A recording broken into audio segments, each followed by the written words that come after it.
Well, hello everybody. Big shout out to the people on Zoom, people who haven't butts in seats. Thank you for being here. Of course, everybody after the fact on YouTube, we love you too. We're here today to talk about common toxic ingredients. If I were to put on a workshop about all of the common toxic ingredients, we'd be here for like 5, 6 hours. Don't want to do that to anybody, including myself, actually.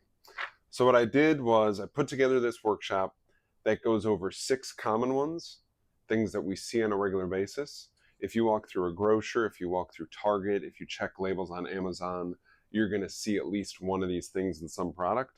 We're also going to talk about sources outside of products that we would just buy off the shelf. Just so we have awareness on how this stuff comes into our life, and we're going to talk a little bit about what it does to us. Let me ask you, have you ever had trouble reading a label? It may come as no surprise to you that making labels hard to read is intentional.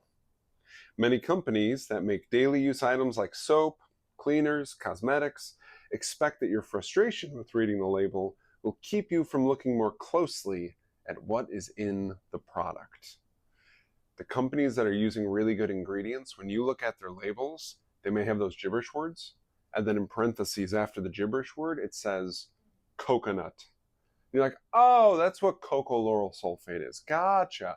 I didn't know cocoa lauryl sulfate, but now that you put coconut in parentheses, we're good to go. A lot of companies don't do that because the gibberish word that you're reading is junk. Here's a couple of those junk words. First one is benzoate. You talk about that every day, right?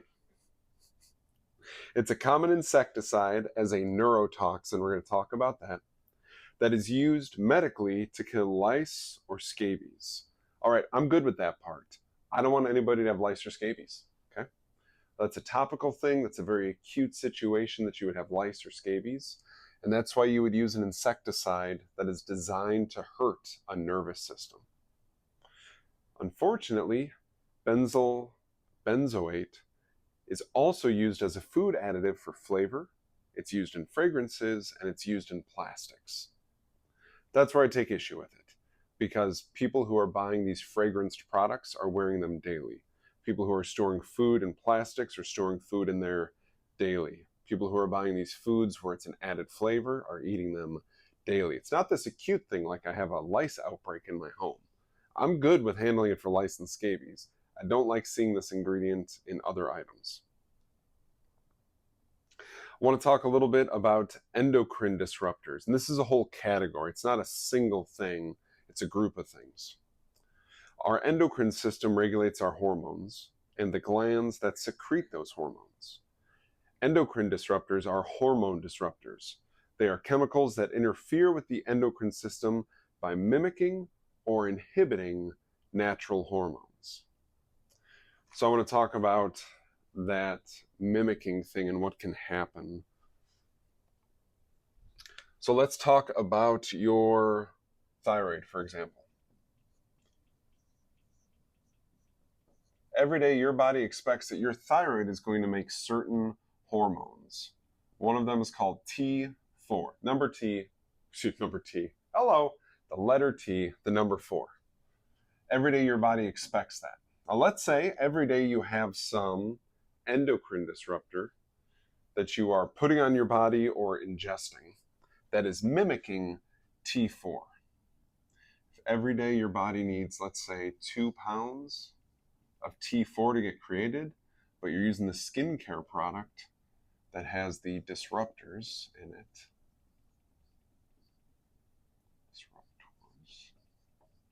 And the disruptor is making something that mimics T4, and it's making 1 pound of it every day. What happens is eventually your thyroid gets feedback that says, hey, you know what?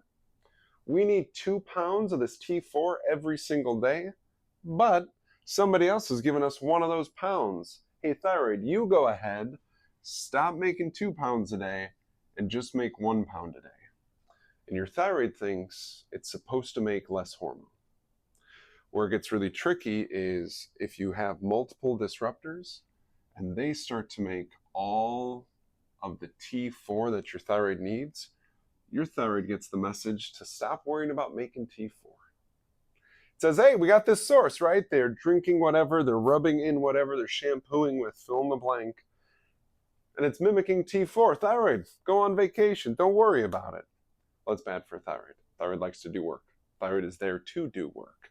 So these endocrine disruptors can ultimately trick your body into thinking it doesn't have to do its own job, and then a dependency is created. And if you stop using the endocrine disrupting products after that dependency is created, your blood work will look funny, your hair analysis will look funny, you'll get symptomatic, and ultimately it's very likely you will end up on a prescription to replace that hormone that the disrupting product contained. Does that make sense? It's pretty lousy, and unfortunately, it's also very common. So we're going to look at some of these common endocrine disruptors so we can identify them in products.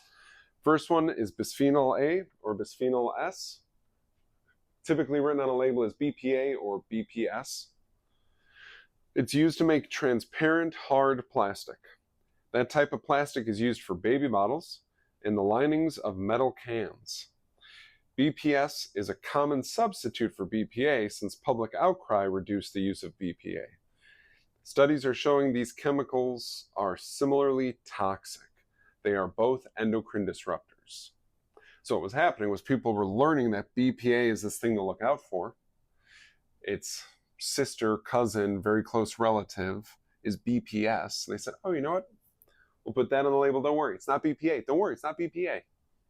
Don't worry about it. I'm not going to stab you with a knife. It's a hatchet. It's a hatchet. It's not a knife. Don't worry, it's just a hatchet. So the label would read differently, but either way, whether it's BPA or BPS, it's an endocrine disruptor. Next, I want to talk about a different category. These are volatile organic compounds. This is a category of chemicals that evaporate into the air and react with sunlight. The word organic means that these chemicals contain the element carbon. It does not mean they were grown in a condition without pesticides. It's a different definition of the word organic. This just means they have carbon. Formaldehyde is an example of a VOC that's likely to be in your home. Some VOCs can be lumped under the term fragrance, though not all fragrances are VOCs. These volatile organic compounds may cause eye, nose, and throat irritation in the short term and nervous system problems in the long term. They are a particular risk to infants and fetuses. First one that we're going to talk about that's a VOC is formaldehyde, and it is that thing that gives you the new smell inside of your car, your couch, your flooring. It is a smelly, if you've ever had a new car, you know what I'm talking about, colorless, flammable liquid, flammable gas that's used in pesticides, building materials, textiles, cosmetics, and home goods. The new smell of a car comes from formaldehyde. It's a carcinogen and suspected gastrointestinal, immune, nerve, reproductive, respiratory, and skin toxicant. That's bad. Those are a lot of really important parts of our body. And this thing is an ingredient to try to make materials appear new, to make them look nicer, to make them more stable and newish in appearance for longer. I appreciate people want to have nice things. I don't want to have something that may be messing with my gut, my immune system, my nervous system, my reproductive system, my respiratory system, and my skin just for the sake of something looking nice. Formaldehyde is something that we muscle test for in clinic all the time, and it's something that comes up very regularly. Usually when it does, I ask a question like, hey, new couch, new car, new flooring? The answer more than 90% of the time is, yeah, just last week. What makes you say that? Or right at the time that this sore throat started. I'm like, formaldehyde is known for doing this. Questions on what we've covered so far? Yeah. I guess BPA is what I've heard most of. Yes. So just by drinking out of something with BPA in it, like, I guess how much does it take to like accumulate it? Yeah. Let me talk about it a little bit. Tell me if I answer your question. Mm-hmm. BPA is in a lot of different plastics. Eating food out of a plastic container that has BPA and drinking liquid out of one some of that BPA can break down and get leached into the food or drink. BPA is one of those chemicals that takes more time than we have on this planet to naturally break down. And it will accumulate in our body unless we go after it and clean it out. So drinking out of plastic that has BPA in it means whatever you are eating or drinking out of there, you may be imparting some BPA into your body. That answer your question? Yeah, and Okay. even just like every occurrence, like one time you could get exposure to something. Yeah. Kind of a bummer. Yeah. Yeah, right? Absolutely. I heard somebody at my door. I just want to check it real quick.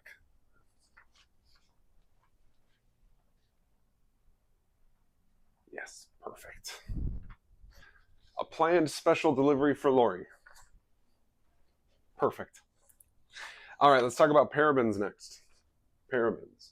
They are a preservative. They are used in toothpaste, shampoo, moisturizers, and shaving gels. You better be using at least one of those.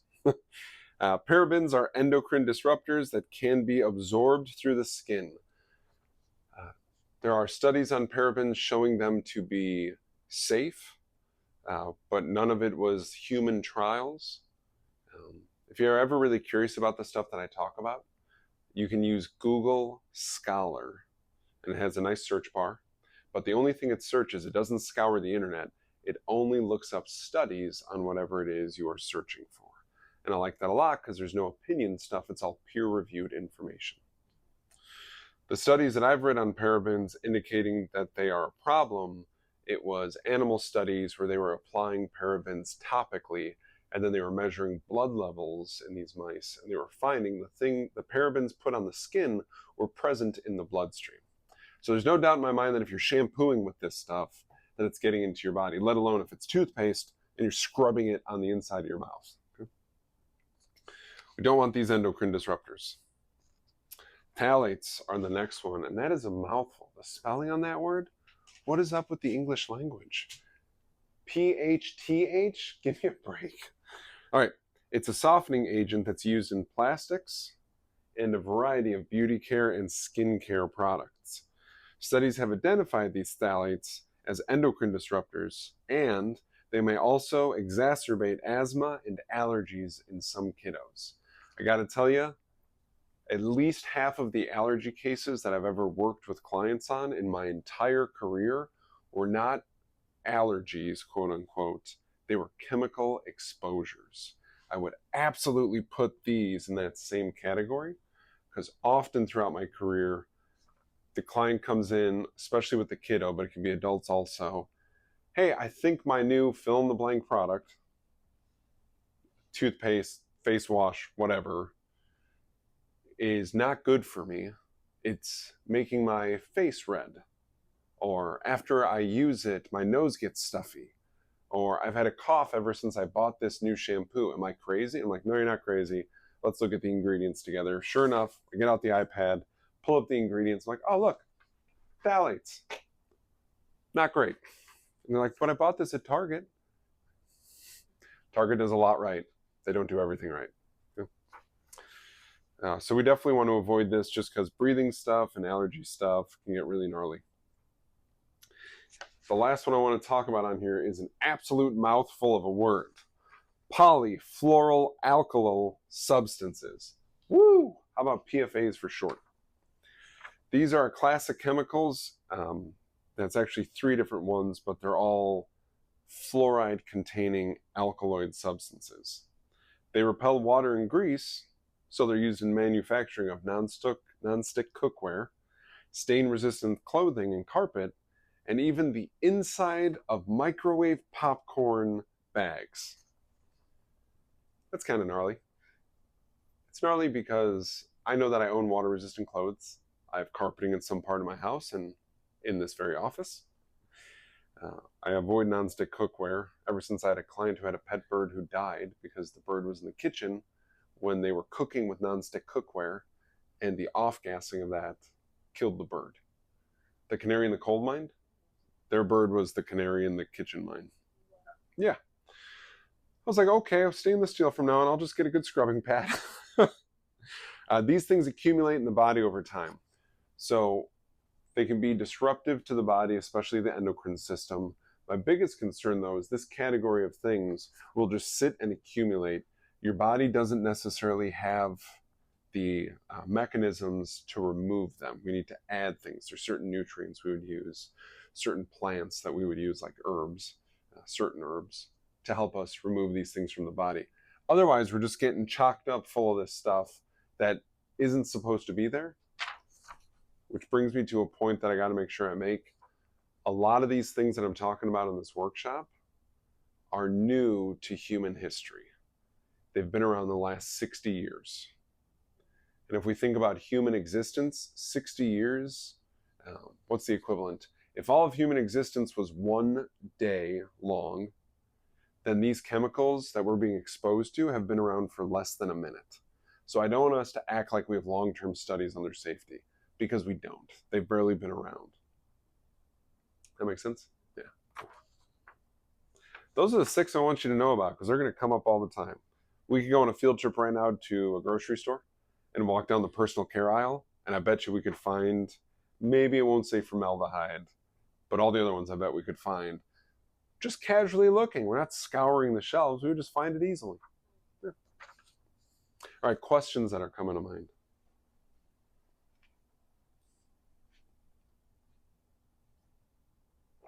You got one online? Go for it. Do any of those items on the board cover the fragrances or perfumes that sometimes people wear? Very good question. There's one of them that is commonly used in fragrances. Which one was that? BPA?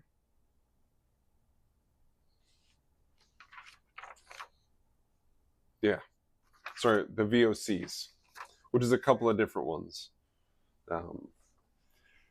So our modern perfumes and eau de toilettes and colognes and all that stuff are often chemical-based instead of plant-based. They used to be plant-based, where you'd crush lavender and mix it with water or alcohol, and then you'd spray that and you'd smell like lavender. Not anymore. Now there are chemicals that trick our scent receptors into thinking they're smelling lavender or whatever the fragrance is. Plenty of stuff like this are in those. They're going to be labeled as fragrance, though. They're not going to be labeled as phthalates or BPA or BPS. It's just going to say fragrance. The companies that aren't using chemicals for the fragrance part of the product, in parentheses afterwards, it says things like citrus oil or lemongrass. Does that make sense? And did that answer your question? I just want to know, is that something we should all be aware of as far as wearing those kinds of Yeah. stuff? That it's, how is it impacting the people that are wearing it and Yeah. the people that are wearing it, I guess? Yeah, absolutely. Those chemicals that are in a spray that are designed to break down so that we're breathing them in all the time, the people wearing them and the people around them who are wearing them are breathing in chemicals. And for me personally, I got away from colognes because I started to think about what I was doing to strangers. I'm really not trying to mess up anybody's lungs, their nose, their skin, whatever area their body is. And I got into essential oils, which are not all these fruity foo-foo smells, just for the record. There's plenty of masculine smelling oils. It's really easy on Amazon to buy a little glass roll-on container, put some oils in there, and then you can just apply it. It's really easy. Other thing you can do is the Native brand makes 36 different scents that are spray-on deodorants, but you can just spray them. And they use essential oils to create those scents. They aren't using chemicals to do that. And since it's like a vaporized spray, it looks like hairspray, but they don't use CFCs as the propellant. I think it's nitrogen, so it doesn't even beat up the environment. Yeah, great question. Yeah, I think what I've learned is if I'm looking at a smelly thing, whether it be for the air or my body or candle, then I have to think, what is making this smell? The same way I think when something says sugar free, I'm like, well, then what's making it sweet? It's just kind of like a red flag, like, okay, then what exactly is in here? Yeah. And then I think I noticed with like Febreze, I don't know what's in it. I haven't really looked, so I haven't used it for a while now. But when I did, I would notice my daughter sneezing more. Gotcha. Yep. I have these sneezing attacks, and I changed my perfumes because I think as I became more aware, Yeah. the perfume I was wearing, I noticed I was getting headaches and just felt bad. Yep. Like, that's probably it. I like that you had awareness on that stuff. I had a client who started to get headaches, and she's like, every time I take a shower, I get a headache. And I was like, wow, any change in your water, new water heater, you got a water softener, you got, whatever thing. She's like, no, it's the same old tub. We haven't had any work in the tub. Bought a Finding Nemo shower curtain. And I was like, you bought a Finding Nemo shower curtain? She's like, yeah, I got kids, right? Like I want to have like a fun shower curtain. And I'm like, totally. When did the headaches start? She's like, oh, like 10 days ago. And I was like, when did you get the shower curtain? She's like, 11 days ago. And I was like, and the headaches happen after you get out of the shower. And my personal theory is that there were BPA, some plastic component that was in the shower curtain, and it was just off gassing. And then she's in that little contained space that's getting hotter, that is making it easier for these chemicals to break down and leach out. It's like, yeah, you're acutely getting exposed to some chemical that's bothering your system. Yeah, having attention on that stuff is critical. And then you mentioned Native. Are there any other big brands? I mean, again, there's numerous products out there, but that you use or recommend, like brands that for their body or home or different stuff? Yeah, absolutely. For body care stuff, this sounds like a sales pitch. There's a local lady who makes products for us. Oh, yeah. And she puts no junk in it. She doesn't put preservatives in it either. So something you'll notice with most of her products, they come in small bottles because they're made out of real things that will ultimately spoil. So we don't sell huge containers of things because it's real. It's just like food. Without a refrigerator, the food would spoil. So I really like Natural Solutions by Nicole, and we have face wash, shampoo, lotion. I got her working on a toothpaste right now. I'm very excited about that. Yeah, I'm very excited about that. For home cleaning, there's a book that I recommend. It is Lemons, Salt, Baking Soda, and Vinegar is the title. And it's basically how you can combine those 4 things in different ways to address different home cleaning needs. No toxins, no poisons. Very inexpensive also, which I adore because it makes it easier to do. Native. And then there's a company called Terra Essentials. TerrEssentials. They make a ton of super clean, top tier body care stuff. Yeah. So between those, what I like about the Native is that you can be traveling and find it. You can be little podunk towns and find it. What I like about Nicole's stuff is it's absolutely preservative free, and it's a small business. As a small business owner, I appreciate supporting those. And then with Terra Essentials, you can order online. The book, the last time I ordered it, it was on Amazon. It's easy to find. Yeah. Good question. Other questions bubbling up.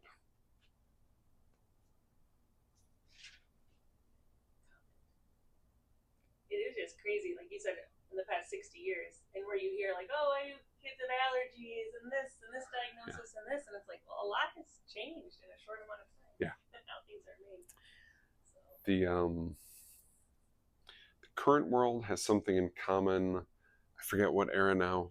I think it was electricity coming into the home, where the rate at which our life is changing is pretty accelerated because of technology. When electricity came into the home, the day-night cycle a body naturally experiences got really altered because now you could just have a light bulb on. Before that, you could absolutely have light at night, but it meant going through your firewood supply. It meant going through your oil-burning lamp supply of oil that cost too much money. It was too much work. It wasn't worth it.